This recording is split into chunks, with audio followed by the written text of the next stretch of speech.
Hello there. Welcome back to Brighton. We are in our fourth season, about to start the second half of the season. We have a fairly healthy lead here of 4 points down to Arsenal, and generally our season has gone fairly well, with the exception of an injury for Buonanotte here. He has yet to play the game this season. He managed to break his upper leg, so he should hopefully be back in the near future. But that, of course, has had an effect on his, well, progress, his his growth. Let's put it like that. Now we're about to enter January, and we do have a few transfers coming in. In particular, Lai, Sao Paulo, Tuxas, and Ortiz. All of these guys are talents, so nothing that we're going to be using immediately. And as you can see here, the pairing from Girona, pairing from Flu. There is another Girona player that I'm interested in, but we'll have to take a look at them later. As I'm pretty sure that once these four guys come into the club, we used up our allocation this year for players under 21. We have finally gotten Linker sold here. Usually, whenever we try to sell him, he has gotten himself injured, but this time we can actually sell him to Altai. 6.5 million is a little bit on the cheap side, but honestly, I'm just happy to get him out of the club at this point. He hasn't really been uh, helpful, I guess you could say, at all, which is unfortunate. And we've sold Bob here to Newcastle. That too is going through in the near future.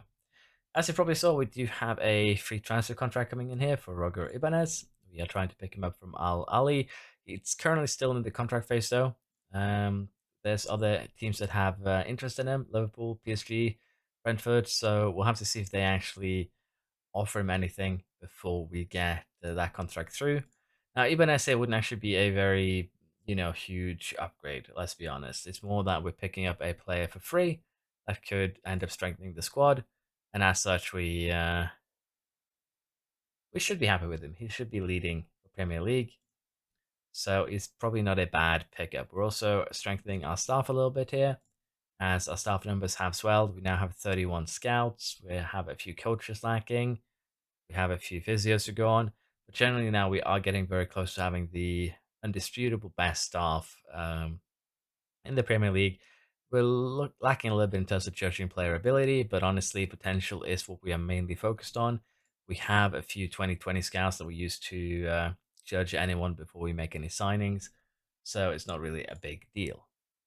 In terms of the shortlist here, and what we'll be looking forward to getting done this transfer window, I've been having a look at Rafa Leao. We have had a look at some other players too, but generally, most of the players that we would be interested in have price tags in the range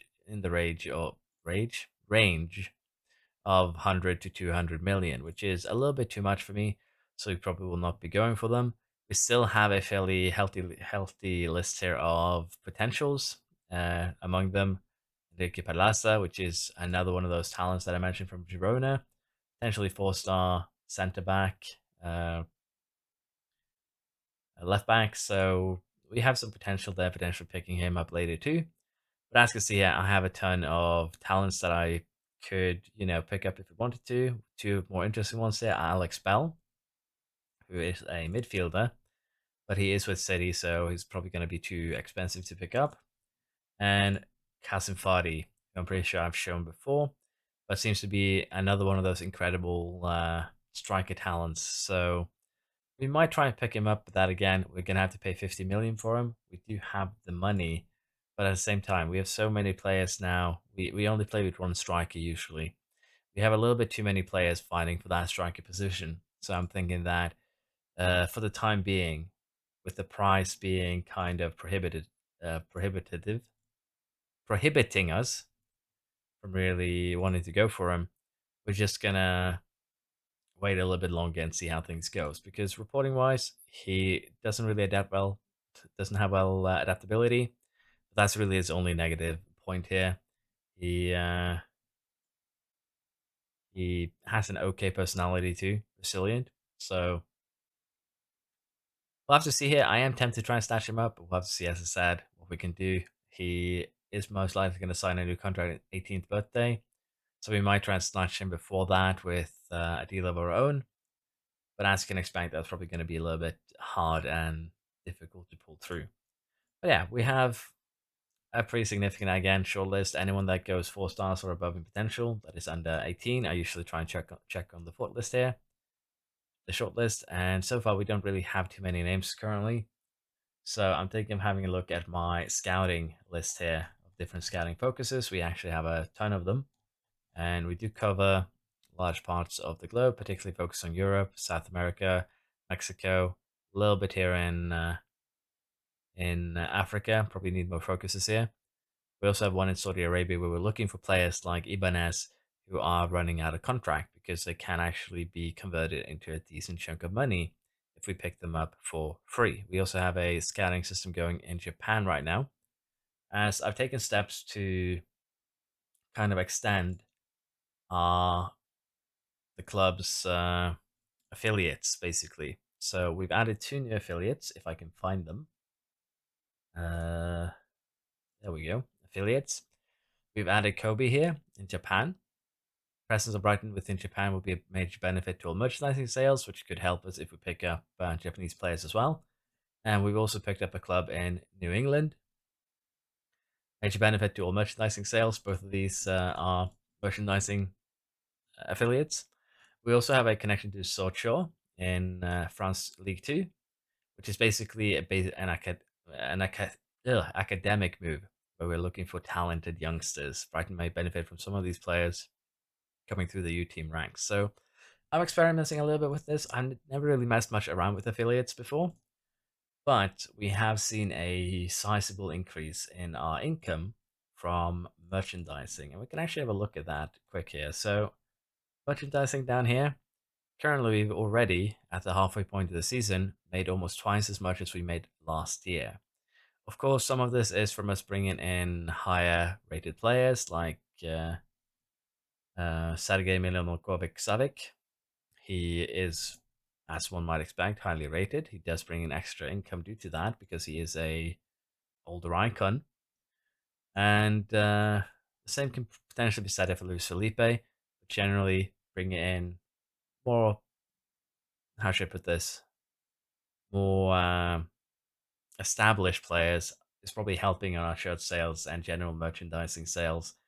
But it does show that with a little bit of extra help also with affiliates, you could potentially go ahead and extend your merchandising income quite substantially. 5 million isn't a lot, but again, if we increase it from 7 million to say 24 million at the end of the season, I'd say that is a pretty significant increase. Now, with our income being 575 million last season, that might not seem like a massive amount of money, but everything does help here. Let's be honest.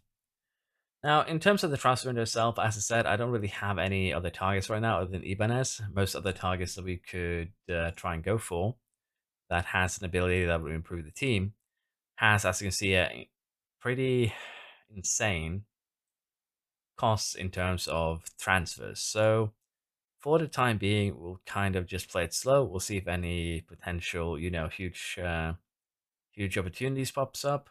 But for the time being, I don't have any real plans of making any huge buys because, as I said, we kind of covered. Kudrago here is Oedrago, Uedragu, Uedraugu is potentially one that I would tempted to pick up, but he does have a negative with the fact that he's 20 years old, so potentially we will not actually be able to buy him because he's talented from a different area outside of the league. So that would mean that he goes onto that uh, onto those maximum 6 players, which you already brought in this season. So that could be a problem. I don't know why I'm struggling to find words today. Just apologies in advance, but hopefully it will not be a recurring theme here over the course of this second half of the season. So we're going to be starting here at Fulham. We had a kind of rough December, but hopefully we can recover now and have a good January where we get through the FA Cup, where we get through the Carabao Cup, and hopefully make our way to the next level of the Champions League. Hopefully, we can kind of avoid having to do playoffs, but we'll see how that goes. For now, I'll get into the transfer window. We'll see what we can pick up, and if the team can continue its growth. Let's see how this goes. The January transfer window has come to a close, and as you can see, financially we're doing well. We are spending 3.1 million per week compared to some of our competitors who are spending, let's say, way more money weekly on wages. I'd say we're in a pretty good position right now. Transfer deadline, as said, has passed. We did end up selling Bart here for a measly sum of 18.7 million. Probably a little bit on the cheap side, but honestly, I felt like it was better to just sell him, get it done with, rather than to uh, slowly wait for more seasons. We are running to the point where we would definitely need to get him a new contract.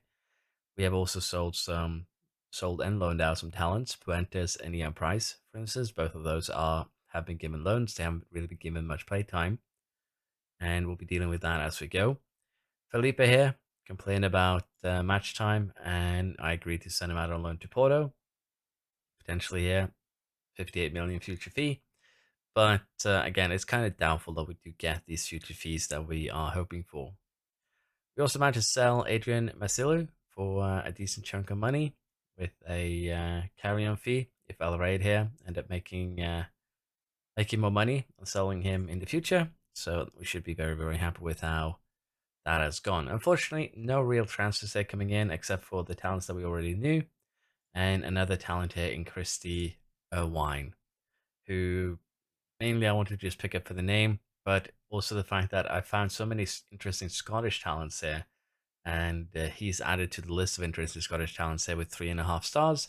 Already decent finishing, lacking a little bit in dribbling, first touch, passing, but technique, flair, acceleration, agility could potentially be a speed-based striker here with also a decent starting point for off the ball. So yeah, I think we could make a potentially very interesting poacher, even though he'll be lacking heading. Um, well, not really a poacher, let's be honest, but we could make a potentially interesting striker if he develops correctly. So, decided to bring him in, just 16 years old. Gonna be turned 17 in a little bit, but it's also a very interesting talent. We got him for cheap, so I'm fine with that. Didn't really find anyone that I wanted to spend money on, unfortunately. Sakamoto was once again on. Sorry, this is the wrong. this is the wrong. This is the wrong one. But apparently he has talent, so maybe not the wrong one. Looks to be a decent talent here. So I'm just gonna double check.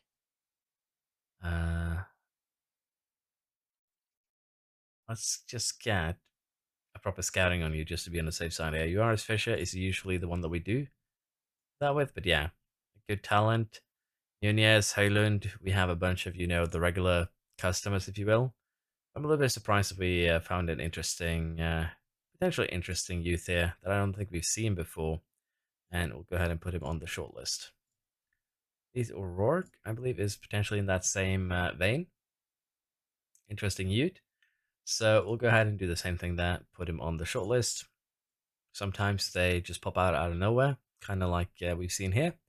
Don't really get every talent, which is a little bit unfortunate, but as you can see, we do scout a large amount of them. Now, transfers, I am looking to buy Fadi. I think he just has enough talent here, dribbling, finishing, first touch, still just 17 years old, decent physicals, passing, technique, work rate, everything here, just the composure is kind of lacking. But generally here, with the estimation here, could become an incredibly good good striker, potentially the world best here in the future. So I've decided to invest 50 million because we have 196. And as I said, we have Luis Felipe, we have Milinkovic Savic, we have a bunch of players that we're going to be looking to offload in the near future. So the transfer budget here isn't really suffering. Let's put it like that. We have decent coverage, I feel, 3.5 to 4 stars in most positions. We are, of course, struggling a little bit now that we have more games. You can see it here in Scalvini having an injury. We can see it in Diamanda being suspended. Bononot has, of course, managed to pick up another injury because why wouldn't he? And Milinkovic Savic did the same thing, injury there. Same with Archie. So the squad is suffering, but it is mainly because we have such dense amount of games, and that's kind of also one of the weaknesses of a youth-based squad that I have. I have a lot of players for each position, but they're not good. So that means that if we're going to offload, basically allow the youth to play to rest the better players, it's going to result in some worse results. And throughout January, I really haven't rested my main team as much as I should have, and we can have a look at why in just a second here. There we go. We got proper pictures. So January started off with a draw against Fulham, which made me kind of worried because we had already lost against Villa, drew against Newcastle. But luckily, with the FA Cup here against Fleetwood, we could put up more of a U team. They did well. Hammered Antonio Ortiz here, got a hat trick in his opening game. We went to Tottenham. Diamanda won on a corner. Kind of lucky on our side, I will not lie. Before we hammered Arsenal pretty hard here in the Carabao Cup semi-final first leg. City, same thing here, got a hammering. Honestly, fully deserved that we won that game. Feyenoord, this one was lucky. We got a late scoring for Monaghan and, of course, an own goal. But other than that, we probably would have potentially drew it, if not even lost it. Now, to be fair, even if we had lost that game, it wouldn't really matter much because we'd ended up in the playoffs anyways. So yeah, again, that match didn't actually change anything. The match that changed something here was the loss against Real Madrid, where we didn't deserve anything from this one. It was a bad game altogether. And you can see that the scoreline kind of reflects that, and that's what pushed us down to the playoffs. Now, we did beat Blackburn in the FA Cup before we beat West Ham at home. And as a result of this, we're now going to have a pretty busy February here. And that worries me because we are going to most likely end up with a bunch of injuries as a result of that busyness. But there's nothing we really can do about that other than just handling things as best as we can. And that is kind of what we're going to be doing. We didn't really get any buys in this transfer window. Most of the players we were interested in were 150, 200 million. And honestly, I felt like it wasn't worth it. We can play the league game for a couple more seasons, allow our talents a little bit of room to grow, and potentially then they will fill in and do the job for us. I'd rather not wreck my economy, wreck my entire budget over one player that we don't know is gonna perform or not. I have done some, high price transfers, but 75 million, 100 million, kind of around there is basically the top limit of what I'm willing to invest in a player. And also, if we are to invest anything more than that, we'd end up with wage demands close to half a million a week, which is probably a little bit too much for us. So that is the secondary reason why I've opted to do things as I have. As you can see, Man City is the big spenders. Edison went to Real Madrid. They had to actually bring in another goalie. I don't actually know who the goalie is now, but I believe they tried everyone. So they brought in Andrew here from Porto. Yeah, from Porto as the replacement. But City has not been doing very well. As you can see, they're currently eighth in the league. They still have that 4 point lead to Arsenal, but uh, I'm really, really curious if we're going to be able to hold this off if we keep on getting injuries because we have a few of them right now, as I said. Scalvini, he's going to be back in a couple of weeks. Same here for Gray, back in 2 to 3 weeks. Bonanot, a month. Monaghan, 2 weeks. But we have luckily not having any more broken legs after Bonanot has had his injury, but he is definitely a concerning individual because he has yet to play really more than just one game this season.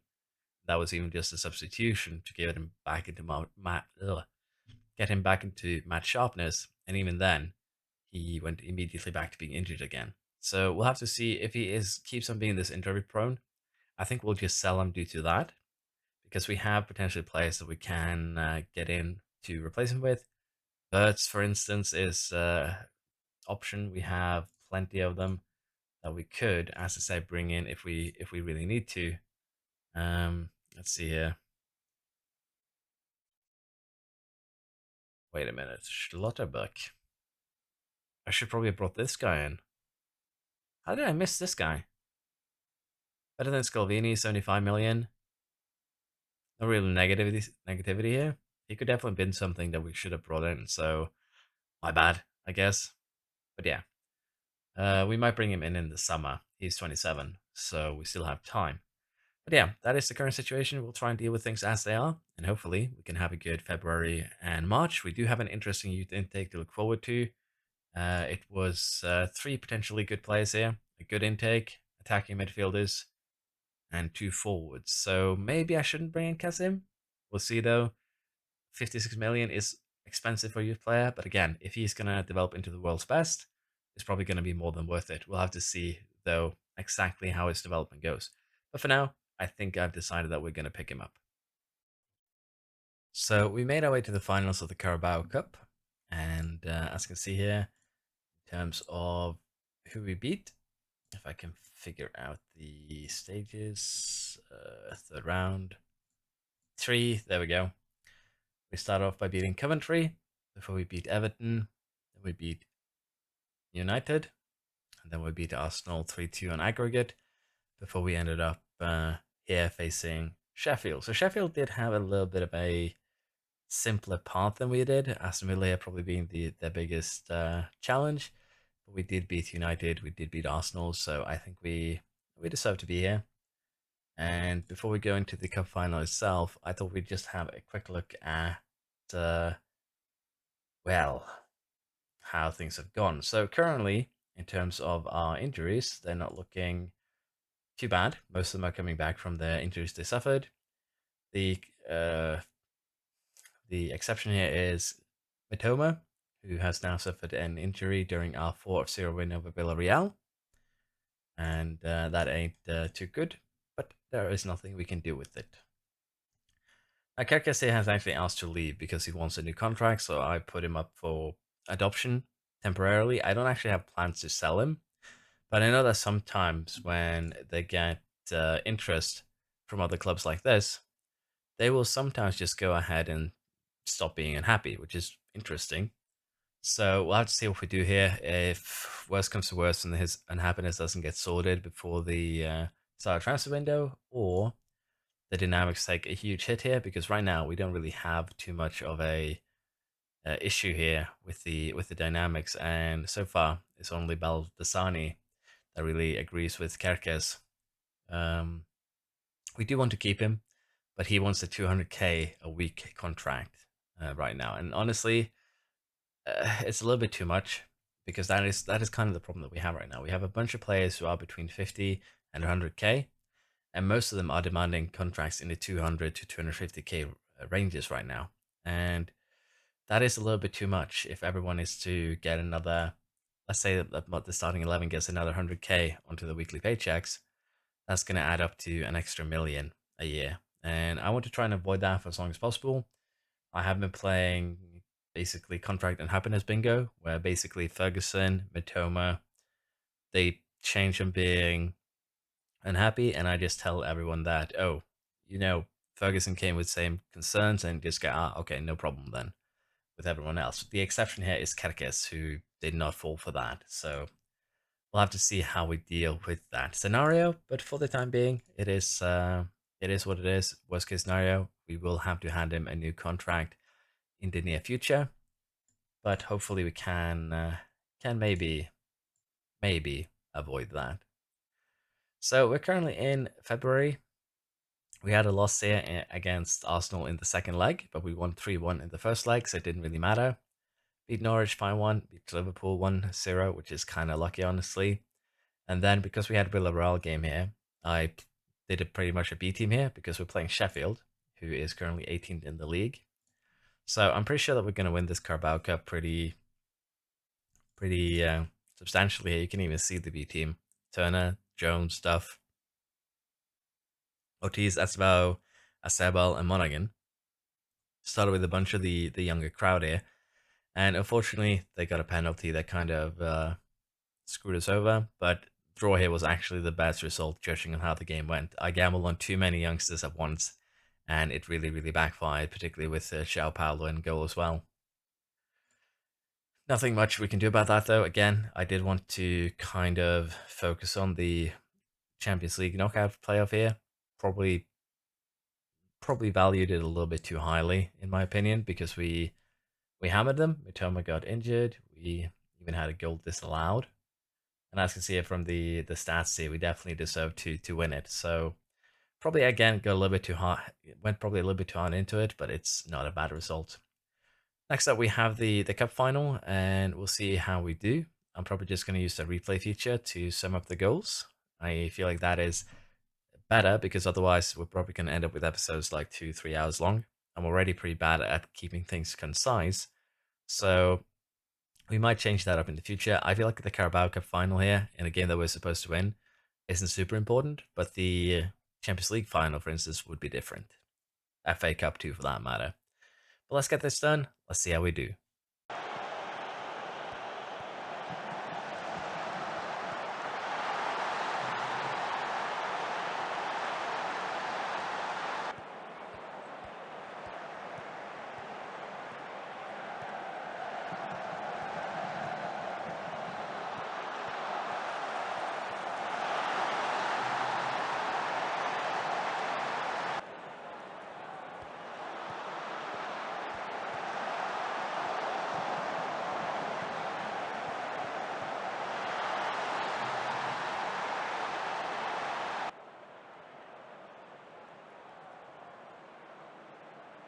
We have won the Carabao Cup after a game that was worrisome. Let me put it like that.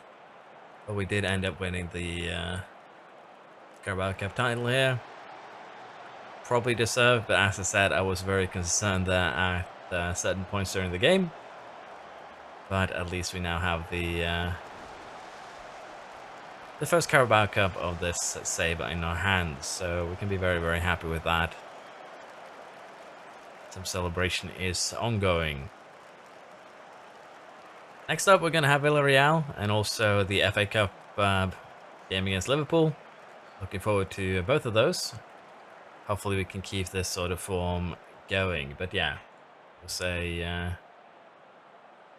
it's a fairly good game here. I do want to have a look at the statistics again, but I guess we're going to have to deal with the dressing room first. Did it? Enjoy the celebrations. We'll go with that one. And as I said, I wanted to have a look at the stats there. So, yes, like so. 2-1. Let's go to the end here. We celebrate a double, but what I wanted to have a look at was the stats here for XG. And as you can see here, we should have scored more. We did miss a penalty. That actually isn't showing up here, interestingly enough. Not a notable event. But Barco's penalty did get saved. But yeah, I was very worried once Sheffield actually scored here. They made good use of the few chances that they had, but after they scored, they kind of parked the bus, gave us an opportunity to come back into the game. So very happy with the win here. Our youth intake has been received, and we have one elite talent here in Hayden Sturman, and two top talents in Bradley Beasley and Richard O'Hare, attacking midfield center, and a goalkeeper. If you remember, the initial estimation of the intake was, I believe, one striker and two midfielders, classified as A. So Beasley here is a bit of a surprise. I guess O'Hare and Sturman is actually a bit of a surprise too, because again, we were expecting midfielders, which I would expect Bruce to be. Craig is probably the striker. So Sturman here actually came out of left field, which is interesting for a number of reasons. But we'll have a look at him and how he's looking. So immediately he has decent physicals, weak strength, weak jumping reach, which is not too surprising. He's a winger. But the starting stats here, with the exception of technique, doesn't seem super high. But then again, he isn't rated for anything higher than Vanarama National League. Could improve by a lot, up to potentially 4 stars here. And if we consider 4 stars, that would be better than currently Mitoma. So we have some interest here, but at the same time, the amount of left-wing talents that we have is actually kind of insane right now. We have Asebel, who's doing amazingly. We have Esteval, who can kind of play everywhere. Duff, who's actually a wing back. Then we have Galetto, who's actually left winger. Same with Ortiz. Same with Lay. So we definitely need to re-educate some of these so they can play on the right side as well, for sure. Because we have a ton of these, and I don't know who mentioned it in the comments, but at some point someone said in the comments that I had like 20 people who could play left back or left wing. We're still keeping that going. We have 18 people currently, but Sturman here is the new one, and apparently his personality might be a little bit of a problem as he tends to be fickle. What is he? Oh, he actually has a fickle personality. Uh, so yeah, could be an interesting fellow just due to that. But that is the best that we have to offer right now. Let's have a look at Beasley here. Not too shabby from the starting point, but at the same time, probably not someone that we're going to have on our team. We'll assume the same here is for O'Hare. Decent technique, passing, and first touch, though. So, yeah, not actually the worst starting point here. We'll have to see exactly how his stats grow. If he hits the perfect stats here, he might become a squad player in the future. But yeah, that is a acceptable, I guess we can say, youth intake. Not the best that we've ever had, but not terrible either. The best we've had is probably, again, Monaghan and the man who's currently out on loan. Let's see, Mitchell. They were probably the better option, but Mitchell hasn't actually grown that much, so we'll have to see what we can do with him. He's also lost some stars, so he's definitely been kind of downgraded due to that. But he's 19 years old. He still has time to potentially try and find his groove. But Monaghan here has definitely grown up to 17 finishing first touch now. His stats are growing. He is becoming better and better. So definitely a good player here. But yeah, we'll deal with the squad at the end of the season. Then we'll have a look at the growth and consider who we might need to let go of. But yeah, Kerkez is still a bit of a problem. We'll try and deal with that contract issue because currently we have had a few bad games. If you take into consideration that we did win the Carabao Cup against Sheffield, then we lost against Villarreal with a pretty kind of B team here. Not really a full B team, but half B team because we had that 4-0 to begin with. Then we got kicked out of the FA Cup by Liverpool. We did actually kind of feel the best team we could at the moment.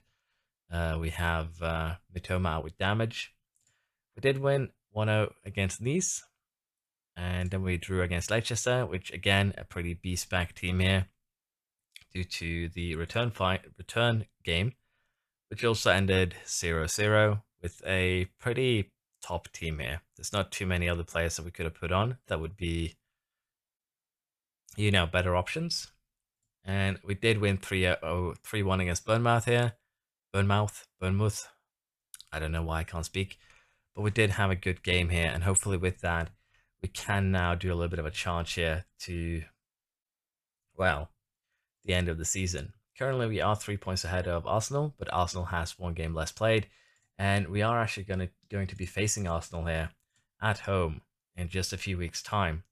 So with it being squeezed between a Champions League quarterfinal, this is going to be very, very, very interesting to see exactly how we want to handle it. But with the exception of United here, and maybe Newcastle and Villa, who we generally have had bad results against, the rest of these games should be, for the most part, smooth sailing. Even Chelsea's kind of taken into that. They're currently 11th in the league. Everton is 8th. Sunderland 20th. Wolves 17th. Crystal Palace 12th. So, which United here in third. If we can walk away here from our next game with a good result, I think a lot of the work is going to be done. But yeah, bit of an interesting one that we didn't actually hit any of the expected talents, I feel. But even then, it is a good youth intake because of the fact that we did get Sturman. So we'll be signing the contracts with them, and I might have to take up a look and see how we deal with a fickle personality because I haven't actually seen that before. And according to this, it's a pretty big red flag, also lacking some consistency. So we probably need to find a good mentoring group to to chuck him into. And I think we're just going to basically sign him immediately and then put him onto the senior squad so that we can actually mentor him and get some of those negatives out of him as quickly as possible. Make him available for the under 18 squad. I think that should work out pretty well. So I'll get that sorted and then we'll see where we stand. We're currently at the end of March and we have received the 50 best wonder kids in football list. And honestly, there's a couple here that I haven't actually realized kind of existed. We have scouted Jean Baptiste Robert here, but it's apparently a pretty bad scouting. So we are going to be scouting this entire list. It's going to help us out a little bit. But as you can see here, Monaghan is currently second place behind Lamine Yamal, who's unsurprisingly top of the list. But Monaghan here isn't, well, he's a bit behind. But to be fair, he's 18 years old. Yamal is 19. And, well, at least a year older. But we have a Sebel, we have Stephen Jones, we have Mark Turner, and we actually have a decent chunk of kids here. So in the top 10, we have 4 of them. Top 20, I believe we have 5. Duff is involved as well. Top 30, none of ours. 31 to 40, none of ours. And I do see a couple of Norwegian kids here, which is very interesting. But what we're going to go ahead in now and do is, as I said, scout all of these. And I could actually just have clicked here. But as you can see, we have 6 out of the top 50 kids. So we're going to go ahead, scout this list, see if there's anyone else we want to kind of snatch up. And in terms of what we've done since last time, we are getting closer to basically a bit of a break here. International break. We did draw against Manchester United, which honestly, this is probably a game that we deserve to lose, in all honesty. And then we beat Palace pretty convincingly here, which is important because they're our rivals. So far, it is looking good, but we're once again just a few 3 points ahead of Arsenal, but Arsenal has a game less. So, and also they just completely demolished Chelsea. So it could be a very, very scary proposition here that we might actually lose the title on goal difference potentially. Because I don't remember if we did beat them at their home ground, so we could also beat them on. I don't remember if it's goals first. I think it's goals first, and then uh, you know, meeting between us. But that goal difference in particular can also become very, very clutch when we are going to be having a game against them later on this season. It's not too far away, just a couple of weeks. So we're going to have a very, very rough end to the season. We're also facing Liverpool in our current draw, and then we're most likely going to be facing PSG. So we're going to have a very, very rough time here, getting much further into the Champions League as well. But we'll do our best and see how we perform. But for now, we'll focus on scouting the Wonder Kids. And the squad is probably a little bit bloated, but I do enjoy playing the game like this. Racing talent is the most fun that I have with this, rather than winning titles. So we'll keep on with the talent production. So currently we have a little bit of a problem on our hands, and that is the Liverpool Arsenal squeeze here. And basically, the decision that we're going to have to make here is incredibly simple. Do we want to risk it for the Champions League, or do we want to try and build a team that can actually beat Arsenal on Saturday? Arsenal themselves do not have any limitations here, with the exception of Sunderland, so Norwich in this case. So they'll too be a little bit tired, but they have been knocked out of the Champions League, so they've been knocked out of the FA Cup, and as a result, here they only have the league to focus on. They do have Liverpool, they do have City. We can hope that City pulls something off there towards the end of the year. Same with Liverpool. Newcastle could be a blessing. But in general, here, the league is probably something that I would like to put my focus into. We still have that 1 game difference, which is going to be sorted by the time we're done with the first leg against Liverpool. At the same time, basically here, either we go all in on the Champions League or we go all in on the league itself. I don't think we have a squad that is necessarily strong enough to go all the way. That is the big problem here. Because even if we beat Liverpool, we're most likely going to be facing, as said, like PSG.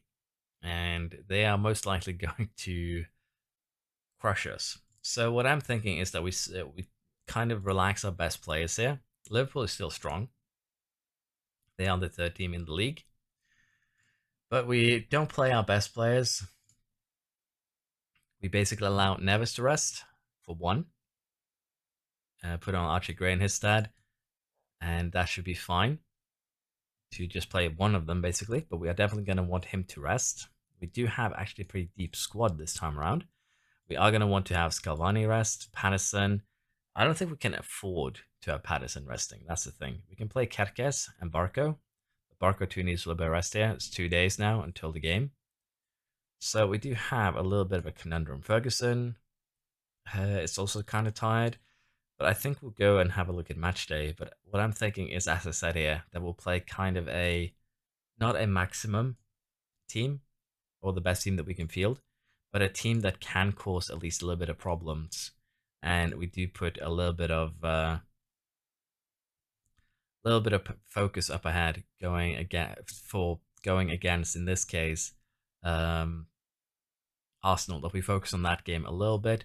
We're probably gonna do something like this, which is again not fielding our best squad, but fielding a squad that shouldn't lose to Liverpool too hard.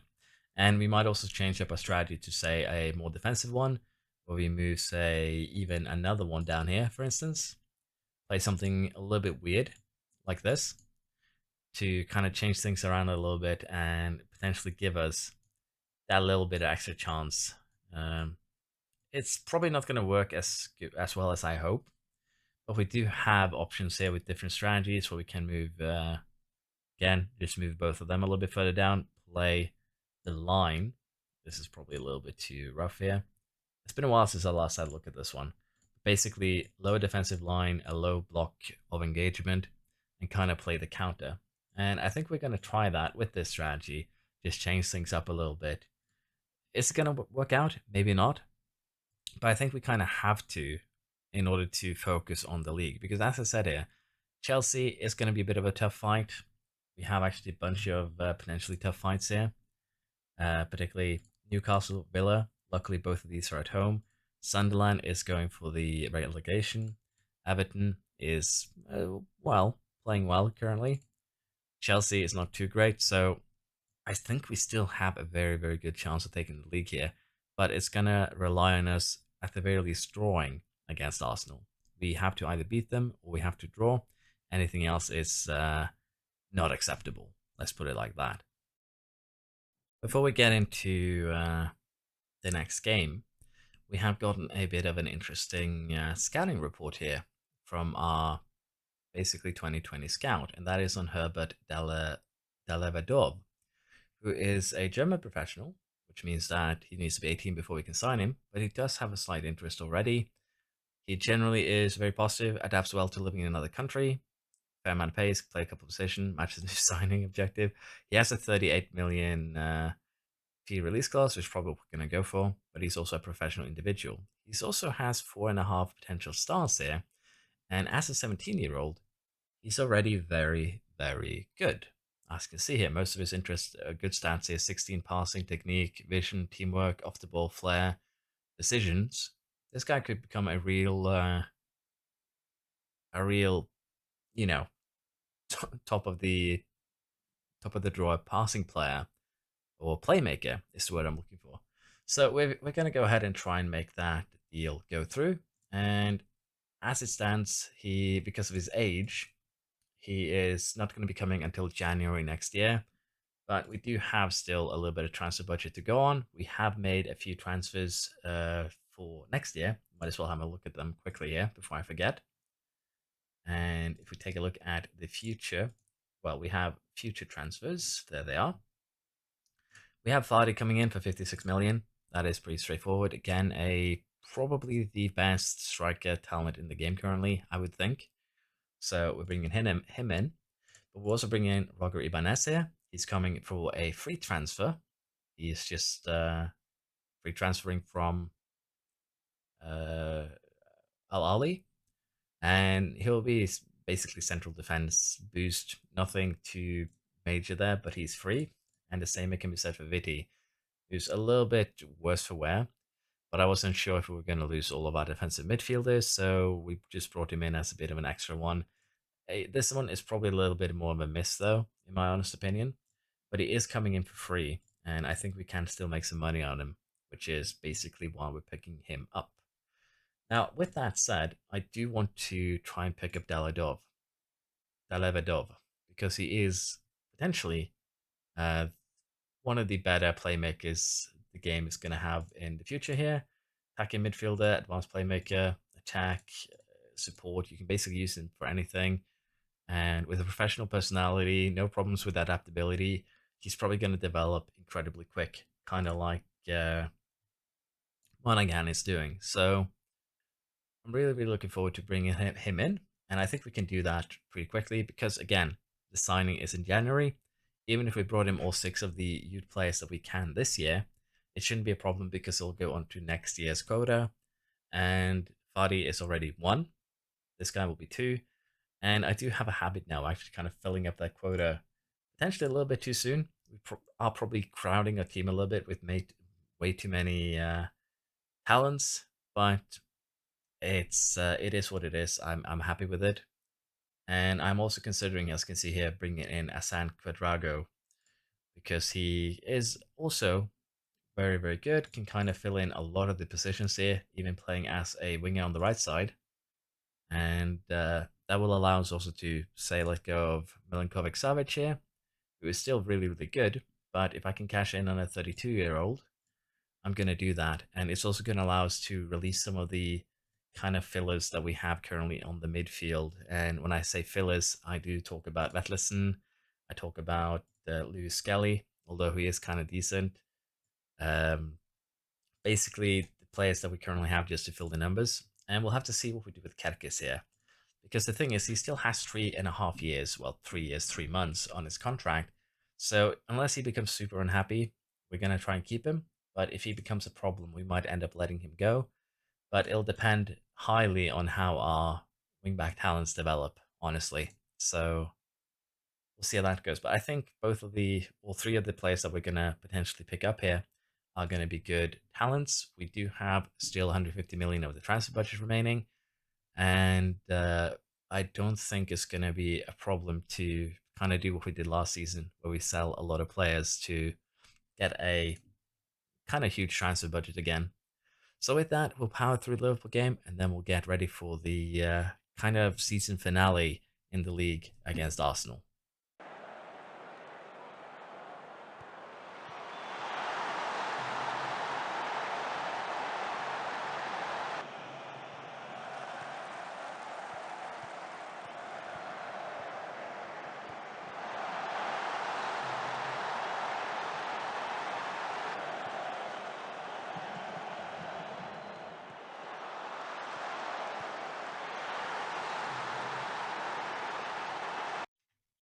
So as you just seen, we did end up beating Arsenal pretty convincingly here, 3-0.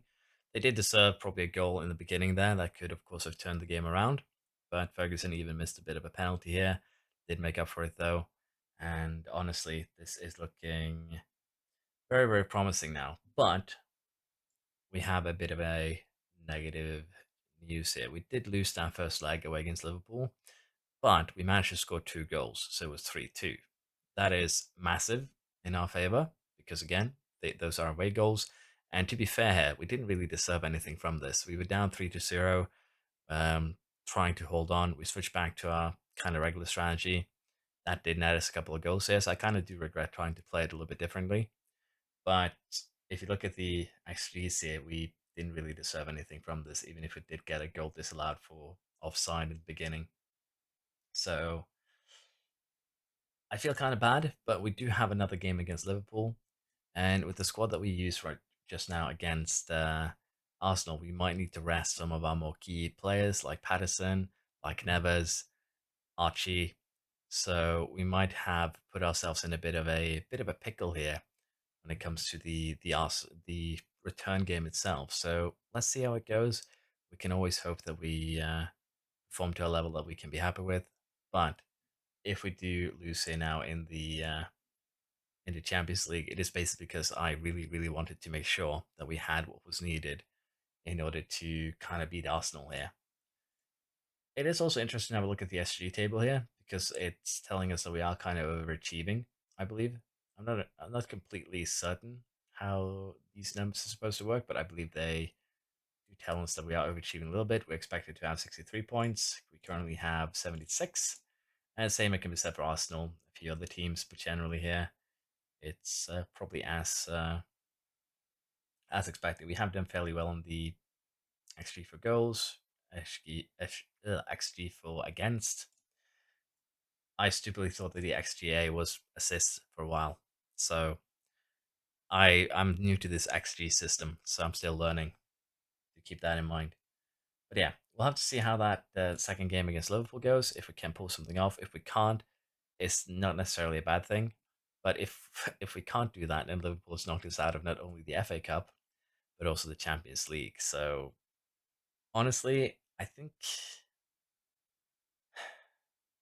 if we beat Liverpool here, we go all in on trying to get to as far as in Champions League as we can. That should be what we should do. But at the same time, we have 5 games remaining here. We have 3 points on Arsenal. We can lose one of these 5 games. So we'll have to see how we do it in terms of what we do strategically. But I think focusing on the Champions League at this point is acceptable. And it is gonna demand us beating Liverpool here by 1 or 2 goals at home. So let's see how that goes.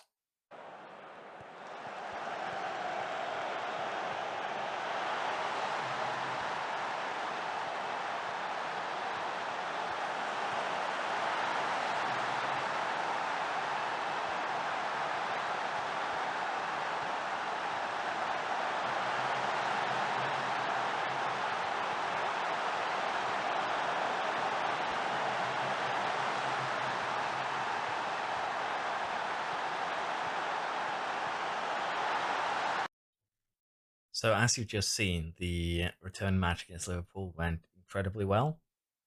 I think in part due to the fact that we moved Neves up the field, he got a little bit more playtime that way. We did definitely outperform our XG here, but at the same time, even a 2-1 result would have been in our favor, I dare say. And we did have that blunder from the Liverpool defense, giving us a goal. But that is massive that we actually made it past Liverpool. But I think we're going to suffer the same fate we suffered last year, where PSG kind of knocks us out. We'll do the best that we can, though, and we do have now at least a little bit of breathing space here until we are going to be playing Chelsea in a week's time, a little bit more than a week, 8 days. Then we have Everton, PSG, Sunderland, and then PSG again.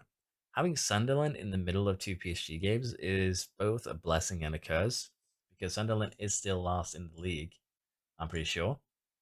So it would be really embarrassing if we throw away the Premier League by bowling it against against Sunderland. I'd be honest here. Also, just want to mention that both Ferguson and Matoma, as well as Gray, Monaghan, and Baji, all have been playing incredibly well this season. Even Duff here, who is a bit of a youngster, has gotten a decent chunk of starts here. I've started him in 15 games this year, and he has performed well in with a 710 average rating. He gets assists, he gets some player of the matches. So the team has performed incredibly well here. I have switched a little bit on the tactic back and forth to kind of keep the AI a little bit confused because there have been times where they've been started to figure us out. We haven't been able to score. Could also just be slumps, but generally the AI does figure out your strategy after a while. So I changed it out just slightly enough that uh, it seems to mess with them pretty well. But yeah, Ferguson, 20 goals so far, top scorer of the league. Monaghan, our secondary striker, is third. And I find that a little bit interesting here that we don't have that Haaland here has only scored 12 goals this season. That is insane. He's scored half as many goals as he did last year. And as far as I know, he hasn't had any injuries that has been kind of causing problems for him. So it's quite surprising. But then again, City has had a bit of a bit of a bad season here. They're down in sixth, only 53 points. So you can kind of understand that they've had a bit of a rough year, probably. But we will speed things along here. We have spent a lot of time. We'll have to see if we get completely, bodied by PSG. I'm probably not going to show anything game wise, but we have Chelsea, we have Everton. If we have any interesting moments, I'll be trying to show them. But generally, I think we're just going to try and survive the last remainder of this season. Let's see how it goes. So we're taking the Premier League back to back here now, as Arsenal apparently has stumbled. There's 2 games to go. We've won all of our games, but what I assume has happened here is that, as you can see, Arsenal started stumbling, lost against Tottenham, drew against Fulham, and that kind of already settled their fate. Kind of the same that we saw last year, and even then, they still have 2 fairly difficult games ahead of them. So uh, it's uh, it's a little bit rough. We have been crowned champions, treble winners. We won the Community Shield, we won the Carabao, and now the league again. And we are still in the Champions League, which is the last tournament that we might win this year. And we are going to allow basically, the teams to take a little bit easier here. We did beat Sunderland just 1-0. They play very defensively. We did also field a pretty beast back team due to, well, um, it being Sunderland and the fact that Arsenal had been playing rather poorly. So we completed something ahead of schedule. That is good. We also decided to give Irvin a start from well the start of the game. Could potentially be an interesting talent to have here. So we're going to give some play time if when we have opportunities like right now. But generally here things are going well. And again, we have beaten the club vision objective. I think it's mainly just that we have a ton of talents that allow us to kind of keep high fitness on most of the squad, which is an interesting way to look at things. But we also have a lot of talents that have grown fairly nicely. And with that, we now have 2 titles. It's going to take us a while there to catch up to United, Liverpool, Arsenal, City, the rest of the squad here. But I think I'm going to have fun with this Brighton save, even if it ends up being 20 plus seasons. But yeah, 2 in a row, 750 in preseason odds. I believe that's better than our last year out. But yeah, I'd say we did fairly well here. And of course, Manchester City's collapse probably helped us as well. But Arsenal definitely gave us a worthy fight here. But they definitely stumbled after we kind of beat them there. I would assume that we destroyed their confidence a little bit. That's the only thing that really makes sense, as Arsenal isn't really in any other tournaments at the moment. So that is what it is. We do have Paris Saint-Germain. That's going to be the next one. We've played the first leg. I'll be showing you that in just a second. But I'm going to finish the second leg, and then we'll see if we are capable of moving through or not.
So the best way that I can describe this game is that we bottled it. We bottled it very very hard, and nothing much we could do about that. We had 1 goal on our side going into this game as we beat PSG away 1-0. kind of undeserved, I'll be honest, but definitely more deserved than PSG winning this game. We did bottle it with the penalties, but as you can see here, we had a fair amount of disallowed goals. So, as unfortunate as it is, PSG ended up knocking us out here. There's no other way around it. We bottled the penalty shootout after Mbappe missed his first shot, so there's no one to blame other than ourselves. But we were very, very close there to making it into the final. And as you can see, it's Real Madrid versus Newcastle. And so far, they are equal. So let us see how that second semi-final goes. But yeah, as you can see, we I feel like we deserve to win this game, honestly. But unfortunately, things did not go our way, and there's just no way around that. But even then, I'd say making it to the semi-final was a very, very good attempt by us. Need to wait for the save game here to finish. Okay, let us see if Newcastle pulled off a. I guess they haven't played yet. When are they playing the second leg? In today. So I'll just quickly get this done, and we'll see if Newcastle pulls off something amazing because they have not had a good second half of the season here, with the exception of Champions League. Unsurprisingly, Real Madrid was a little bit too much for Newcastle, and with that, we're just going to be speeding along here till the end of the season. We have already won the Premier League. There's no way of losing that. So we're going to be basically playing youth teams here against Aston Villa and Newcastle. Although if we really wanted to, we could potentially top the teams here to try and create a little bit of mess here, but honestly, I don't think it's going to matter much. So I'm just going to focus on the development of the younger players and give them some play time in the Premier League. We've had a fairly good season here. Ferguson gets the top scorer award with 22 goals. Holland did pull himself together, ended up at 18 goals towards the end here, but he has 9 assists as well, so he's been used in maybe not his prime position, you could say. Ferguson is the young player of the year. Prestis gets the Golden Glove, although he had the same amount of clean sheets as Martinez. He conceded less. We actually conceded least in the entire league. And of course, we do pick up the Player of the Year. Unfortunately, though, we only get 4 of our players on the Team of the Year, with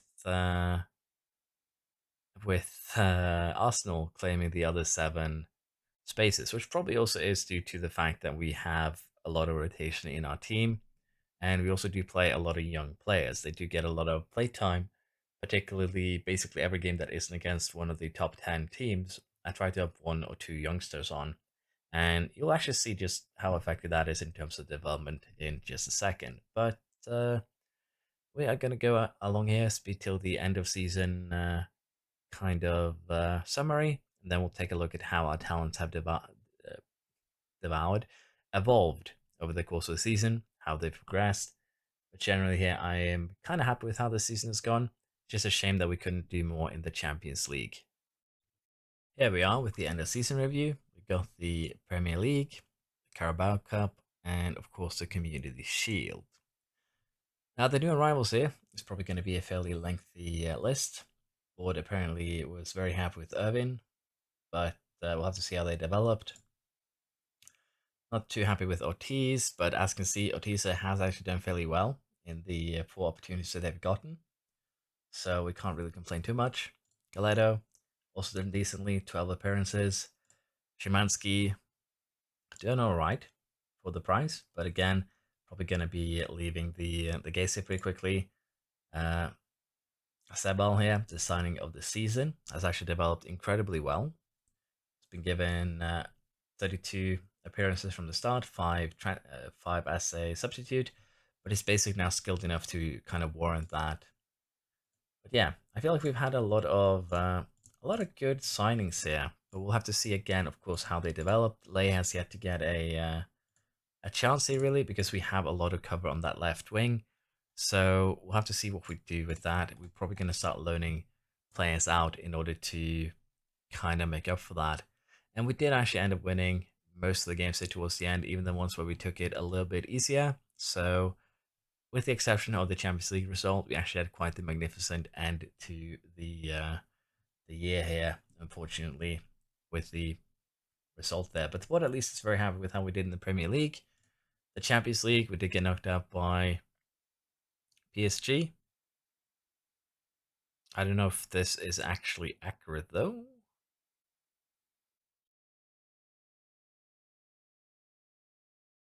Guess it is. Just looked weird. I seem to remember it was 3-3, but it could just be me being fooled. But at least the team reached semi-final, so they're not complaining, at least. The FA Cup, we did get knocked out by Liverpool, but we did take revenge on them in the Champions League, so I guess that's fine. Carabao Cup, we beat Everton twice, so that was also a very good experience, and we did get an ECFA Community Shield here against Nottingham, so we can't really complain too much. Biggest win, 7-0 against Legia in the Champions League. I should remember Mitoma scoring an overtime goal against Arsenal with a man less. That was actually a pretty close game. And apparently Estevao with the score, with the goal of the year here. Well, goal of the season. Financially, we did gain a little bit more sponsorship revenue. We lost a ton of broadcast revenue, surprisingly enough. Corporate and hospitality here, we gained a little bit more, gained more prize money from competitions because we went semi-final rather than quarter, and a little bit more in terms of match day, commercial, and retail. I'm wondering how much more we earned though in terms of the shirt sales here, because total merchandise sales 23 million. Remember last year that was about 7. So the merchandise sales here has definitely shot up quite by quite a large margin. So that is really, really good. Our most used setup here, Ferguson, Mitoma, Smith Rowe, Bargi, Gray, Neves, Barco, Scalvini, Bongiorno, Patterson, and Restes. And that shouldn't actually come as a surprise. They are probably the ones that we had most use out of. Ferguson broke the goal record once again. Bargi has pulled most assists, most clean sheets, and Neves kept on getting yellow cards. Any opportunity that he had, he ate a yellow card, unfortunately. We did get some division manager for April, October, and the year, but as you can see here, that's also last year. So don't know why that is here. And yeah, I think we are very happy with how this season has gone. Lewis Skelly apparently did decently in terms of passing. 63 passes every 90 minutes. I did miss something there, but that's just how it be sometimes. Although I can go back. Competition awards. We did get Footballer of the Year, Player of the Year, Asian Footballer of the Year, 21 Footballer of the Year, Top Goal Scorer, Young Player, Golden Glove, and Players Young Player of the Year. So I think we won a lot of awards too. So should be happy. Took a little while to get going. I don't know about that. We usually have a pretty shabby first couple of games, but that's mainly because we have rough or difficult opponents for one, but also because we usually have some pretty large shifts in our uh, the players. Let's put it that way. We do sell a lot, we do buy a lot, and as such, there's a lot of players coming in and leaving, and that does mess with cohesion and the locker room kind of emotions for the first couple of games. But so far, we have usually been able to recover, so we'll be happy with that. Milestones, we have played 200 matches now, or 200 matches managed. 0-0 draw against Fulham, a little bit disappointing, but Ferguson, big influence on our Premier League win. Yeah, looks like we are rather good here. With that, we are done with the season. We're going to start setting up things for next season. So let's just go quickly through this before we call it a night here. I am scouting a bunch of people to add onto the short list, particularly the players that were on the NXGN list. So we'll have to see if we actually end up picking up some of these, but we shall see. So we did actually rank pretty well here in terms of league here. Expected goals per game, conceded per game, target, clean sheet, interceptions, dribbles, expected goals against per game. What I'm curious about is actually how we did in terms of the XG table. And I guess we did deserve to win. So I can't be too upset there, at least. Players inducted into the overall best squad. Lallana is still here, which is a little bit surprising. But it seems that Patterson, Neves, Alessandro, and Kerkez has also been picked in, but mostly as substitutes for now. So we'll have to see if we can get some good results here. But currently, the old squad is still here. Supporter profile update, core and family. We lost some of those, but the social media has had a huge growth, which isn't that surprising. But I'm still going to be bothering the board here to get a bigger stadium. Casual and fair weather fans, of course, they go up when we have success. It's kind of what you expect. So I'm happy with how things have gone. Club vision and expectation meeting. I think I'm happy with all of these. Make the most out of set pieces. We are bad at set pieces, let's put it like that, but we are still doing well. Maintain the best youth system in the country and then in the world. We've actually been rated as the best youth system in the world at one point according to the board. So I'm kind of happy with that, but we'll see if we can actually maintain that. Probably going to fail that as our facilities get downgraded at one point, but we'll just upgrade them later on, so that shouldn't be an issue. So there's still a few seasons until my contract expires, and honestly, I'm happy with most of this. It's basically what we already has had, so I'm not going to bother arguing with the board over virtually nothing. Nice to see it, a dressing room atmosphere, even if we have some players that are unhappy, basically Kerkez and Simansky, the cohesion, the atmosphere, and the support here is still at a high level. So it's looking really, really good. But yeah, we'll have to see exactly what we do next season. For Puno not here, has had 6 injuries, among them a broken leg, so he's basically hasn't played much at all. He ended up with just 11 games this season, which definitely hampered his development massively. And that is problematic. We kind of see the same here with Clark. He has been at loan, and he has been playing a decent chunk. But development-wise, I don't think he's really developed at all. And that is going to be a little bit of a problem here. So we might try and just cash in on him, particularly when we have other players that we kind of have, had performance from. So we'll see what we can do, which talents we want to keep, which ones we might want to try and cash in on, as I said. Training camps, sad Australia. I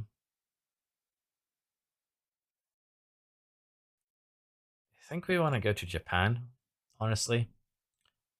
I think that sounds more fun. Either that or USA. But yeah, we'll go to Japan this year. We've already been once to USA. So that'll sort that out. But yeah, plans for next season. Thank you all for coming. Premier League games. I think we'll just say that we'll go for the Champions League. That usually seems to keep them pleased. That was the reaction I was after. And there we go. They're satisfied. Nothing to complain about, except for, of course, the ones that want to leave. The morale is at the top. So I think that is it for this season. For the most part, it's ended a little bit earlier than usual on the 18th of May. But I'm looking forward to getting into the 5th season here.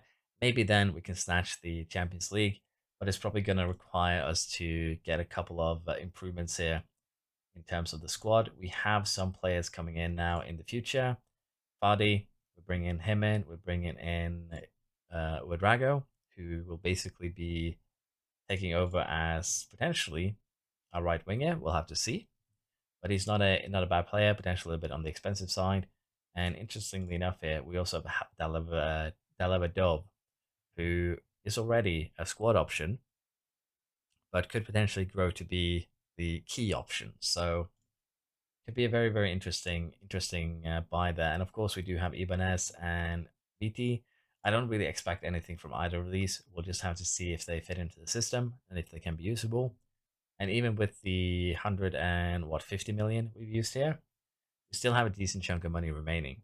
And we also have a decent chunk of wage budget remaining. So I think I'll go ahead and do this, because otherwise, whenever we end up buying someone, they're probably going to ask for more money than we really want to give them. And of course, we are going to be looking for improvements, but the squad that we have now also is going to need a little bit of a winter cleaning, if you will. And as I said, I did want to show you Asebal because he's grown pretty well already. He's a decent option on the wing compared to Mitoma. The game says that he's around the same, a good Premier League player. I think he still is a little bit lacking compared to Mitoma, but he is getting closer to already taking over Mitoma's role just basically a year after he came here for just 5 million. So he has actually developed incredibly well. Fairly professional, has worked well for him here. And if we take a look at his progress in development, he has basically just did a huge jump here in this final month. So let's take a look and see how his stats have grown. And there's just 4 jumps there in points, but he does seem to have generally good growth on everything. So I'm looking forward to seeing how he develops next season in particular. Could become a important asset of ours.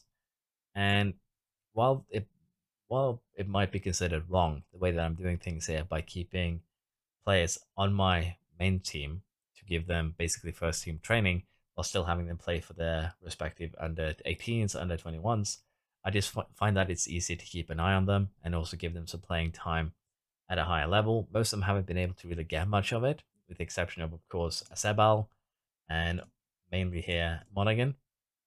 Monaghan has developed incredibly nicely here. And if you take a look at his progress from when he joined as a 16-year-old, he has grown pretty much massively in all his stats there. 5 points of composure, 6 points of stamina, 6 points of work rate, 5 off the ball. His stats have gone up tremendously, and we could be looking at potentially at someone that is gonna, as I said, surpass Ferguson. He still has potential. He's still 18, although he's only going to be 18 for a few more months. He definitely is one of the better talents I've pulled off in any football manager game. Unfortunately, as I said here, these guys haven't started developing a lot because a lot of them have problems with, getting used to a new country. But hopefully, we can see some development in the near future. That's going to be the goal, or the hope, rather. Jones has developed a little bit, but he's also had a little bit of injury trouble that has kind of slowed him down. No real big changes here in his stats, unfortunately. But yeah, hopefully we can make something out of these guys. Esteval is kind of getting into a bit of stagnation. Probably didn't get as many games as we'd like for him. So we'll have to see if we might loan him out next season. But again, if they don't reach their, peak by 21 here, like Gray, like Neves, kind of like Barco, we're probably going to end up letting them go. Buonanotte is basically in that camp, mainly because he is very. It doesn't say he's injury prone, but he has had 6 injuries that have kept him down. And we'll have to see if he develops next year. If he doesn't, we're probably going to end up selling him. And of course, we're going to probably let go of a lot of the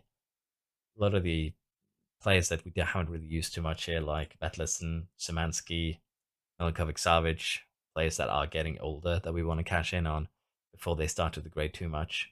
So that is going to be what we'll do next time. A little bit too long here at the end, but I hope you've enjoyed this episode. It's been a fun season, and I hope to see you next time. Bye bye.